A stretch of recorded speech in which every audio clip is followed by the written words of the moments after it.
Today, we have 3 guests from the University of Oxbridge, and as you chose from our Facebook poll, they are here to discuss Shakespeare's Twelfth Night and Midsummer Night's Dream. Additionally, we have a surprise prepared for you tonight, so stay tuned and pay attention to our Twitter and Facebook account at Mimí's Book Club. So, let's welcome our guest, Professor Alondra Rodríguez. Javiera Urrea. Welcome. Okay, so, how are you? How was your flight? Okay. Oh my, turbulence. Well, I know the perfect way to get the stress out of you. Yes, with our usual game, Melting the Ice. Yes. This is a very fast game, okay? The idea is to get comfy as fast as possible. So come on, ladies, let's get in the mood and melt that ice. Yes. So the game is very simple but very fast. You will have to discuss about a certain topic while you are passing hand by hand an ice cube. The idea is to discuss as much as possible before the ice melts down. When do we need to pass the ice? Oh, right, yes. Very good question. You have to pass the ice cube when you finish an idea, and the following person must continue through the same path. But pay attention. Since this game is way too fast, you may get a little bit nervous. I know that you are all experts, but trust me, everyone gets so into the game that you never know what will happen. And in that case, you may use a bonus. Which is weird. So, this is the topic. Discuss about the importance of movement in a Midsummer Night's Dream and Twelfth Night. Everything clear? Yes. Okay, everybody, so let's melt it, baby. Okay.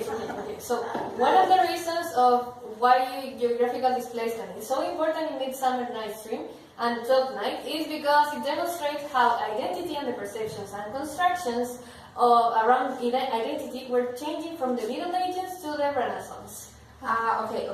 First we have 4 lovers, right? Demetrius, Lena, Lysandrus, and Hermia. The queen, Titania, and also Nick Potter that are in the woods. And they were enchanted by Puck, a trickster, and they turned their perception upside down. Okay. Secondly, in 12th Night, we have Viola, aka Caesarea, who transformed herself into a man when she arrives at Illyria. This place and the moment share how Shakespeare plays with us and with identity. In Midsummer Night's Dream, the characters are poisoned by Puck, and they end up in love with people and act in certain ways I never thought before. Bonus. Okay. So, the woods are a place of magic where conventions are broken. If we place ourselves in the real world, we would say these people are mad. Loving half-donkey men or falling automatically in love for someone when you swore to love someone else just hours before. But how real are we in what we call real life? Who are we to judge these lovers, and how are we so sure about our own self? Bosman said nothing was quite what it appeared to be. Everything has become theatrical. In both plays, we encounter characters that are in constant struggle with their identity and conventions, and that it makes us also question our own thoughts and reality. Viola, for instance, was portrayed by a man. She has to move from the sea to Illyria and decides to dress up as a man. But we know that the actor plays as a woman that is dressed as a man. So Shakespeare wants to blow our minds away. Okay. Those can be some similarities, but actually these 2 plays are very different when it comes to movement. First of all, movement in Midsummer Night's Dream is also important because it represents the change of paradigm. It can be said that Athens represents the old order and the woods the new order. Athens is a place of politics and order. They must follow the rules, they must follow traditions. Athens is what people call reality or clarity. There we have a king and a queen, Theseus and Hippolyta. And they are getting married because she just lost a war and he was the one who won it. Pretty traditional, right? Right? Okay. So we also have all this drama with Hermia, Demetrius, and Lysander, right? Because she wants to marry Lysander, but she's forced to marry Demetrius. Because of the Athenian law, she has to marry or she dies because it's her father who decides for her. So we know that Athens is full of laws and conventions and traditions that cannot be transformed. So it happens. This is why the lovers escape to the woods. Talking about the woods, the woods would be the new. Talking about the woods would be the new order, a place of magic and chaos. Everything that you believe in is transformed, and it transforms you as well. In the woods, there are a king and a queen of fairies, the four lovers, and the mechanicals rehearse. As we said before, but it's the trickster that enchants the people in the woods, right? And this crisis of the self, the role-playing within the play, is to emphasize that we don't know who we are, that we are constantly wearing masks. Okay, here we find the metaphorical movement that is completely unconscious because the people that is moving from Athens to the wood are consciously moving to another physical environment, but they actually have no idea what is going on. Puck would be then, as kids nowadays say, really woke, since he's one of the few that know what is really going on. The mask we wear, the conventions, and the ideals we pretend to have. Okay. On the contrary, we have Iola coming from the sea, which is a place quite unlike Athens. The sea is an unpredictable force, can be gentle as a feather, and the most destructive force on earth. The sea is an unpredictable and uncontrolled chaos, and I believe that is why her movement to Illyria is so smooth for her. That's why, even though she's an outsider, she gets Illyria perfectly, as opposed to Malvolio. Illyria is the representation of Carnival, and Carnival is a controlled chaos. Viola comes from destruction and tragedy, so she is reborn as Cesario from the uncontrolled chaos of the sea that is supposedly caused by her brother's death. Okay. She embraces and becomes one with the carnival in a more conscious level in comparison to the characters in Midsummer Night's Dream. Additionally, The ice just melt. You melted the ice. Okay, so give me a moment. Let's ask our viewers if they need more ice. Okay, let's see. Look, they're really quite satisfied with your answer. Okay, so how do you feel now?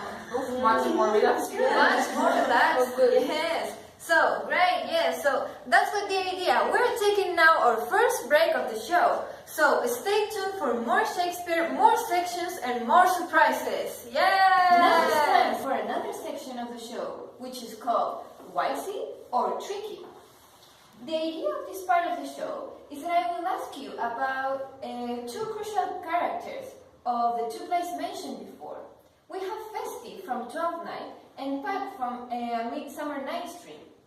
Both of them were considered fools. However, I want you to think carefully and tell me if they were just tricksters or wise fools. Let's start with Alondra. Considering the different contributions, the later contributions made by Festi in 12th Night, and the fact that every interruption he made provoked in the spectators a state of realization, turn him into the category of wise fool.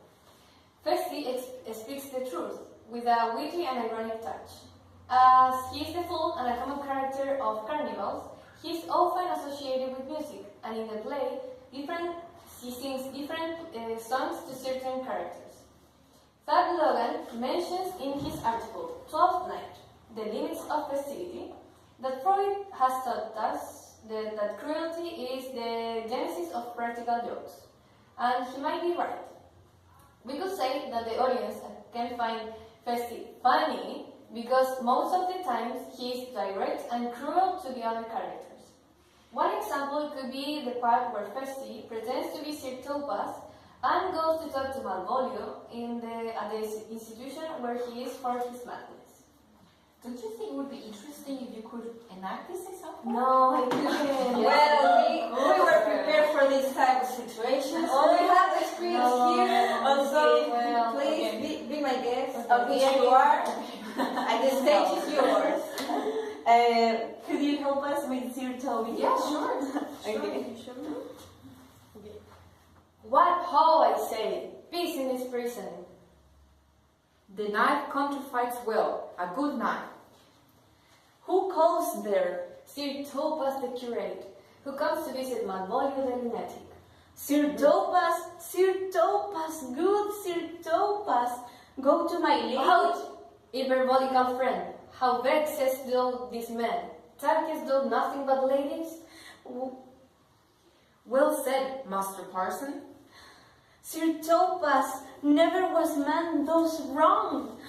Good Sir Topas, I don't think I'm mad. They have laid me here in hideous darkness. Fear, thou this dishonest Satan, I call thee by the most modern terms, for I am one of those gentle ones that will use the devil himself with courtesy. Sayest thou that house is dark? As hell, Sir Topas. Why it hath bay windows transparent as barricadoes, and terraces toward the south north, are as lustrous as ebony, and yet complainest thou of obstruction. I'm not mad, Sir Topas. I say to you, this house is dark. Madman, those errest, I say there is no darkness but ignorance, in which thou art more puzzled than the Egyptians in their fire. Woo! Such a presentation. Congratulations. You are such a good actor. Oh my Right? Such interesting. Yeah, perhaps the fact that Feste pretends to be another person and tries to trick Malvolio gives this sense of entertainment to this situation, as Feste's intention, as we know, is to punish Malvolio because of his selfishness and just self-love that he has throughout the whole play, right? There is this scholar, Ala Amir, that points out in dramatic irony in William Shakespeare 12:9, the dialogue between Malvolio and Feste gives pleasure to the audience, to the people that knows that Malvolio mistakes Feste for Sir Topas. Well, hence the initial statement could be justified, right? And we could say that yes, Feste is a wise fool in the play. Well, what about Puck in Midsummer Night's Dream? On the other hand, Puck's character is the embodiment of a trickster. And why, you may ask? He or she has a mischievous spirit and likes to play tricks on to the other characters, hence provoking chaos and problems. You have a point there. In fact, I've done some research, and his name could be translated into devil, or even into a goblin. That's why he or she has the same kind of looks in the play.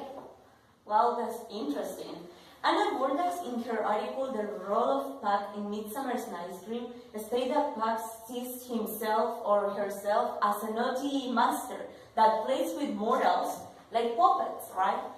He takes advantage of one of humankind's weaknesses, that for Puck is love, right? Love is either a nuisance or just a funny thing that some humans and other beings find stupid enough to fall into it. Show him a laughing good time.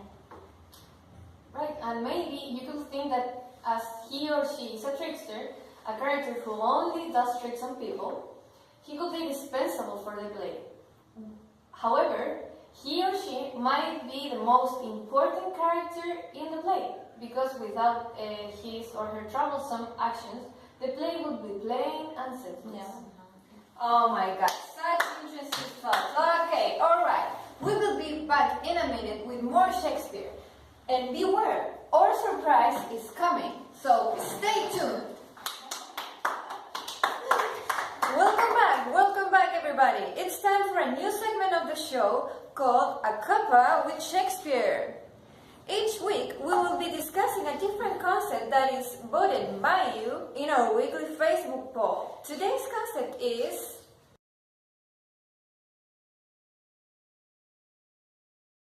yes, madness. You're crazy for madness. Yes. So, Professor Urrea,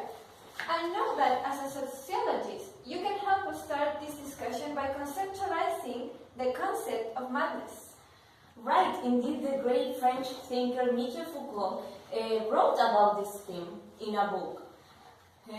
He makes reference about how madness has been a threat to social order in general through Occidental history. It has parallel leprosy, a highly dangerous disease, with madness, and it has been madness has been associated with esoteric knowledge, a state that produces anxiety in society, right? So therefore, it has been the cause of expulsion. That's interesting. But considering Illyria as a place of madness, it's kind of hard to imagine any type of social order there, right? But how can we apply the Foucaultian idea of madness in the play? Well, it is necessary first to understand that social order in Illyria is indeed chaos. This is a huge paradox that I believe Shakespeare intended all along to provide with the context of madness presented as an internal state and also as social disruption. That's right. I may add something that Shakespeare's also. That's right. I may add something that Shakespeare also uses irony to convey the madness of characters, like Olivia, for example. She is unquestionably fixed in her role as a mourning lady, right? And Festi, the fool, is the one who questions her sanity, stating that she should not be suffering for her dead brother, that he is in heaven. Yeah, that's a great part of the play. And there is something even more ironic, actually. That is that Malvolio is the only character that is uncarnavalized. It's the one who is considered mad in the play. Why? Because of his disruptive nature. I mean, he makes feel the others uneasy, right? Actually, Maria, a character of the play, describes him as a Puritan and as a time pleaser. Adjectives that couldn't apply to any other character in the play, right? I mean, it's Illyria. For this, they maddened Malvolio, but according to the notions of madness of Illyria, that in other words is foolishness, right? So they do this in order to justify Malvolio's exclusion, right? Right. Wow, that's evil. I just read Documents in Madness by Carol Neely, who asks that Malvolio is a scapegoat that is maddened as punishment for his flaws, arrogance, selfishness, being unloved and unmarried. Ironically, all features that he shares with Duke Orsino, Sir Andrew, and Sir Toby. However, he is this anti-festive man, right? Very interesting points, but our followers also want to participate. In fact, Miss Living La Vida Loca 23 asked, if all characters are flawed, why do they exclude Malvolio and not Sir Toby, that is also a disruptive character? Remember that our Twitter is open to your questions. That's a very valid point, right? Well, in order to answer this, I already sent a scene to the production. Okay. So, can we... Yes? Okay, let it roll. Okay. Well, masters, are you mad? Or was I? Have ye no wit, manners, nor honesty, but to gabble like tinkers at this time of night? Do you make an alehouse of my lady's house, that you squeak out your silly songs without any mitigation or remorse of voice? Is there no respect for persons, place, nor time in you? We did keep time, sir, in our songs. Okay, it's the next scene, right? Yeah. So, in this one, there is a festive mood in Illyria as usual. However, it's getting late and Malvolio is tired of this. So in other words, he's breaking his bargain, right? So Sir Toby, we can say that he's part of the gang, right? He's respected, even though he's drunk. Even in his last appearance in the play, he's so drunk that he couldn't move. So actually, Sir Andrew helped him in order to get to bed. And Olivia is just like, oh, he's drunk, get him to bed. And that's it, you know? So we can notice how Olivia acts as this were normal. Besides, her attitude towards Malvolio's madness is so harsh that she even confines him, which conveys Foucault's link between madness and exclusion, in other words, right? This difference has to do with perpetuating what is considered normal in Illyria, represented in Olivia's attitude. Olivia is a figure of power, right? So she, as power figure, is going to always perpetuate the establishment. So the madness of his uncle in being drunk, she doesn't care. Put it on Malvolio acting weird, crazy. Actually, Malvolio says, "You are idle, shallow things. I am not of your element." So maybe Shakespeare was providing hints about him being out of place. Yeah. Right, and the fact that he's confined to a dark room like a prisoner reminds me of Discipline and Punish. This idea of control as punishment. Olivia acts as the Panonicon, preserving social order, but she's only torturing Malvolio, reproducing this type of control because it's based on ignorance. Such interesting thoughts. But before we take a break, and to finish this section, our friend at Boca87 sent us a picture of a painting from Hugo Ecari, now in the Borges Gallery, Argentina. This is a free interpretation of Foucault's Discipline and Punish. I will let you with the painting and a quote that our Argentinian friend relates to. Stay tuned. Welcome back, everybody. So, we will start a new exciting section of our program, the random topic that you chose from the comfort of your home. What do you want us to talk about? We will know right now. We will take a topic from our magic ball and we will discuss it over the section of this show. So, please, Professor.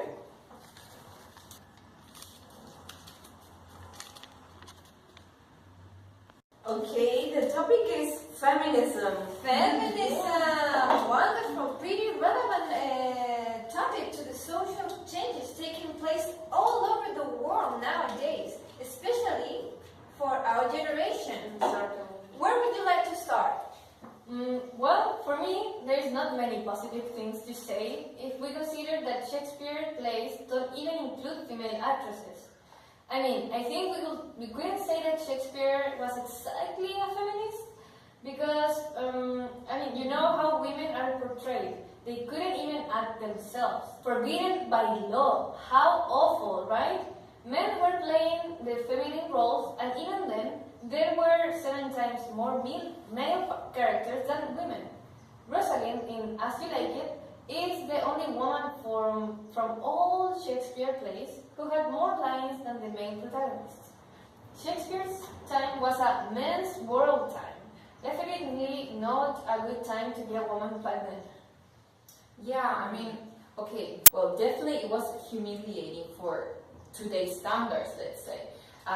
And they were, of course, lacking in numbers, let's say the female actresses.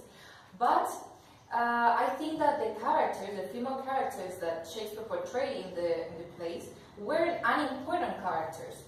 Probably because of how Shakespeare insisted on including them as something more than just secondary characters, is that it was probably this law changed after time in history, and women could be part of the acting team. He might even show his objections implicitly through comedy, exaggerating this unfortunate situation for women. I would even like to think that he liked this idea of men playing the parts of women. because maybe he wanted men to feel like a woman will feel, like to be in their shoes and to really put themselves in these situations and feel how a woman will feel. So you think he saw women as equals? Well, probably for the time, equality was basically impossible. So not exactly. But I imagine that anyone who would portray woman as something more than this standard image of a wife and a mother, it is actually a pretty radical thinker, don't you think? So if we notice, maybe himself, he wasn't a feminist, but the characters that were portrayed in his plays were kind of a feminist icon. If you notice, they are not stupid or lame. They are courageous, intelligent, ambitious, and reckless. Free-thinking women. Thinking Cordelia in King Lear, thinking Hermia, they stood up against the fathers, something that was unimaginable for the time. Yeah, but he makes them look a little bit stupid when they were in many occasions married down to some lame figure of a man. Yeah, but I imagine that Shakespeare needed to make this contrast to show that women could be in a different way, could sometimes be superior and more complex characters than their main counterparts. Compare Rosalind with Orlando, Juliet with Romeo, that she was even more rational than Romeo. Thinking Cordelia with Lear, Hermione with Leontes, Cleopatra with Antony. They were fascinating, strong, successful, versatile. They weren't only mothers and wives. Complex and complete characters is what they were. And I think that they might even be setting a good example to what was the Elizabethan women of the time. They could be the heroes of the story, you know? Yeah, I understand what you're saying actually, and I agree. I mean, we know that he couldn't have been a feminist writing as we know feminist writers today, right? But it looks like he was like an undercover feminist. Shakespeare was speaking up for women because he gave them a voice, a strong attitude, and a set of intelligent thoughts, and they were dynamic characters. That means that they had dreams, fears, passion, they had desires, right? Let's think about examples.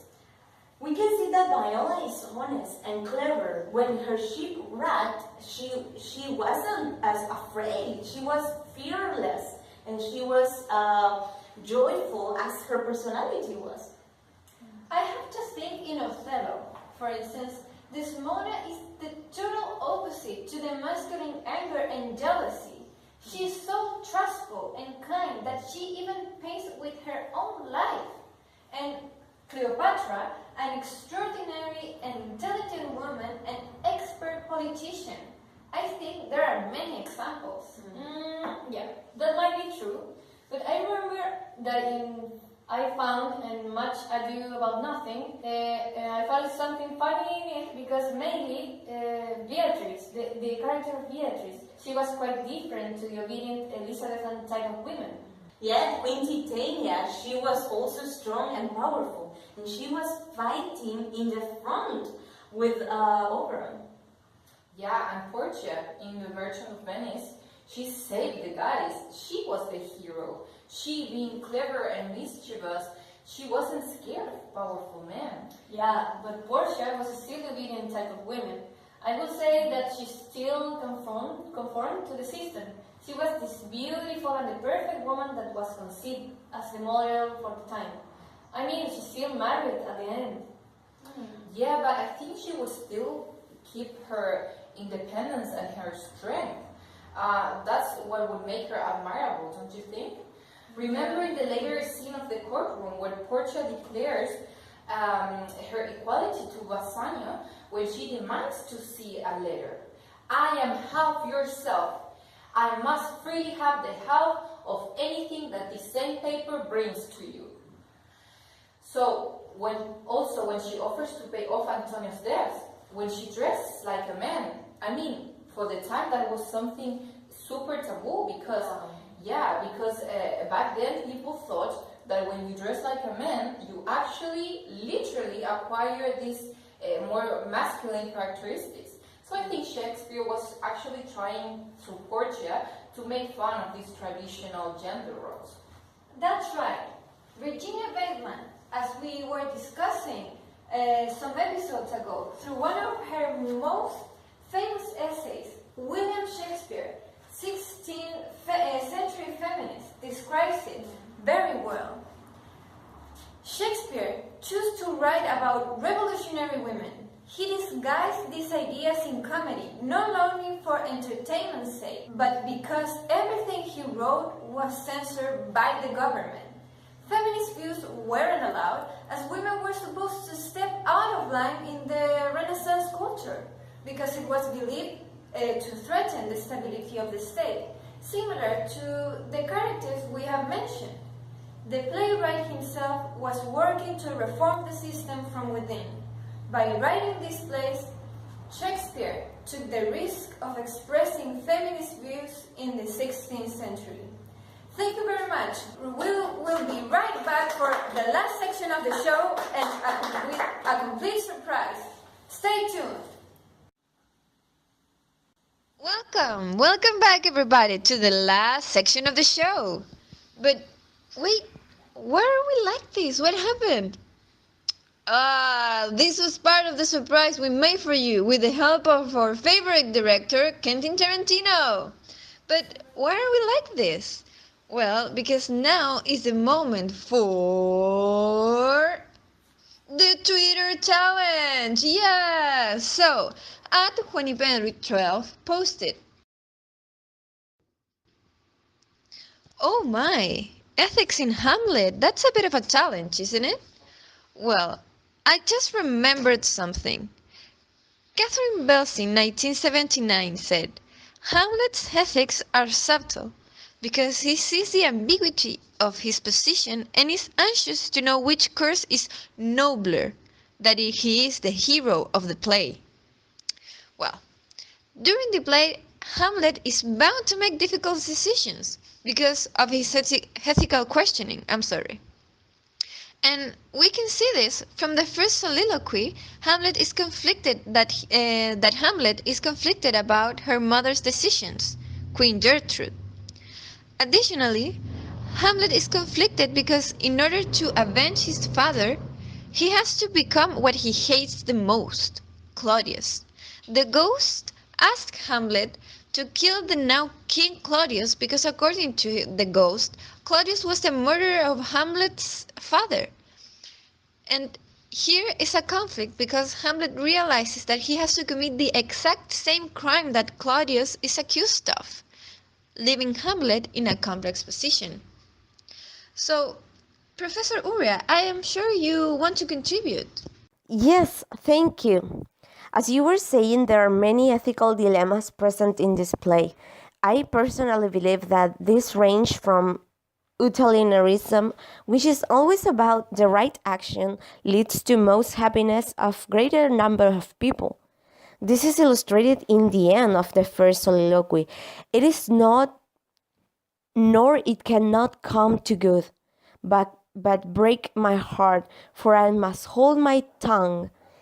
He's saying this because even though he doesn't like this new scenario in court, he knows it is convenient for everyone, though completely unethical. Oh, and it would be interesting to hear part of the soliloquy. Inge, can you help us, please? But 2 months' death. Nay, not so much. Not 2. So excellent a king that was to this Hyperion to a satire, so loving to my mother that he might not deem the winds of heaven visit her face too roughly. Heaven and earth, must I remember? Why she would hang on him.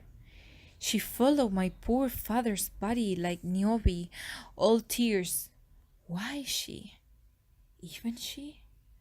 Oh God, a beast that once discovered of reason would have mourned longer, married with my uncle, my father's brother, but no more like my father than I to Hercules.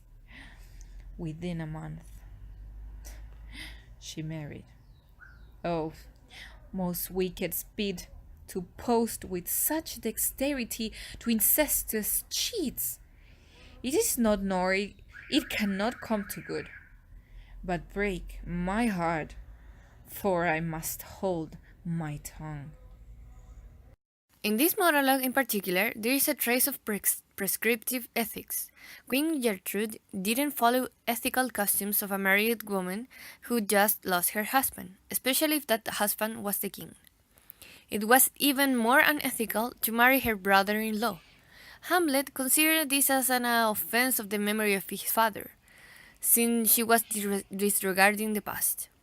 However, this can also be an understandable decision, because it might have been for the sake of the country, since a country without a king is a dead country, considering that in those times kings were the embodiment of the nation. That's a very interesting point. But I would say that his most difficult ethical dilemma comes from the actions that himself do perform or do not. Elizabethan audiences, accustomed to a drama which was thoroughly and overly ethical, they would not necessarily need a more explicit statement from Hamlet himself when the imaginary and the action of the play, let's say as a whole, would emphasize the horror that revenge would bring. But we can find very explicit statements about his plans not made, let's say. Maybe if we could hear the second soliloquy, Mrs. Urrea, would you give us the pleasure? Oh, vengeance! Why, what an anathema! This is most brave that I, the son of a dear father murdered, prompt to my revenge by heaven and hell, must, like a whore, unpack my heart with words, and fall a cursing like a very draft, a scullion. I'll have these players play something like the murder of my father before mine uncle. I'll observe his looks. I'll tend him to the quick. If he but blench, I know my curse. The spirit that I have seen might be the devil, and the devil hath power to assume a pleasing shape. Yeah, and perhaps out of my weakness and my melancholy, as he is very potent with such spirits, abuses me to damn me. I'll have grounds more relative than this, the place, the thing, wherein I'll catch the conscience of the king. Thanks a lot, Javiera. That was great. Well, here we can see that he gives us a hint that he kind of knows how bad it is for him to have these intentions of revenge. He knows it is a dark feeling that comes from a dark place. The spirit that I have seen may be the devil. So he says that it's abusing him and damning him. He is unsure, but he doesn't know how to stop the pain caused by his present circumstances. He wants to do what his father would deserve, but he finds himself complaining, but not doing nothing at the end. He wants to revenge, to be brave, but what if he's wrong and his uncle is innocent? Then he's a coward, and he needs to find a reaction in his face to prove him guilty or innocent first. It's true. What you have said about transitions. Indeed, in the third soliloquy, it can be noticed that here Hamlet's ethics is getting closer to a more meta-ethical question. Hamlet has stopped questioning whether an action is right or wrong in itself, but questions what rightness or morality itself are. To be or not to be. I think this is smart because ethics or the environment of ethics itself is such a liquid one. The debate in his head could have been on and on and on. Well, yeah, you're right, Javiera. Kant posted the ethical principle of universality. He meant that a moral action must be possible to apply to all people, so it would be unethical to kill his uncle. However, it would have been justified under normative ethics, since normative ethics provide justification for punishing a person who disturbs social and moral order. Well, sadly, we have reached to the end of the show. Yeah, I know, so sad. Well, but we had so much fun today, isn't it, ladies? Well, thank you all of you. So, Alondra Rodríguez, Javiera Urrea, and Inge Pizarro, everybody, yes! Thank you for watching the show, and see you next week with more books and more fun!